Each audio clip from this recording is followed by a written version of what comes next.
I was born in LA. I grew up with my little two sisters. We didn't have any money to, get an actual home. So my parents broke into an abandoned home. There was glass everywhere. It was dirty. It was just really not a place for anyone to live in. My parents didn't, provide food for me. I drank rotten milk from our fridge. It was rotten because we didn't have electricity. That, and I ate the powder of my sister's formula. There's no supervision, obviously, because my parents were addicted to drugs and alcohol and always on something, so they didn't really pay much attention to where I wandered off. Neighbors saw these kids just walking around, barefoot and not really being taken care of, so they called CPS, and we got taken away instant. It was just all really sudden, and we didn't really get to say bye to our birth mom.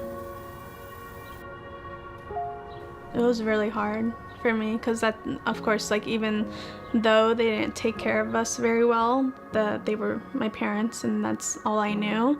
And I became very angry, very, very fast towards everyone that I met on the way to these foster homes. I had anger every single house that I went to, every placement that I had. I was angry towards the parents, to the kids that lived there. I just did not get along with anybody.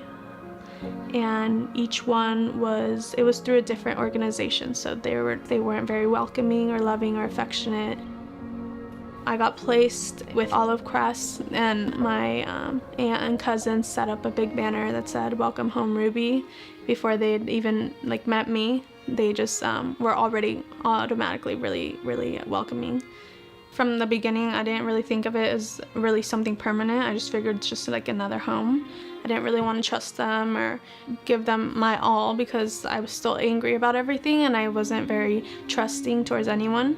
And they started talking about adoption for both of us, and then that's when I started realizing that it might be something more permanent. I started warming up to my adopted parents when I realized, they're gonna stick by me, they're gonna support me through everything. They understand what I went through, so they're not gonna love me less because I'm acting out.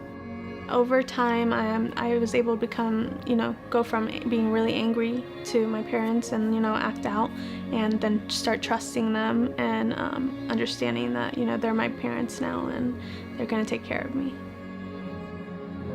My family has shown so much forgiveness for everybody.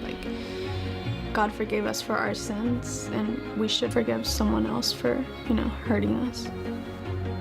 I hope that as I get older, I can help my biological mom overcome her addictions and let her know, we forgive her, I'm not gonna hold a grudge. In Olive Crest, they show more support and affection. They show that they actually care about what they're doing.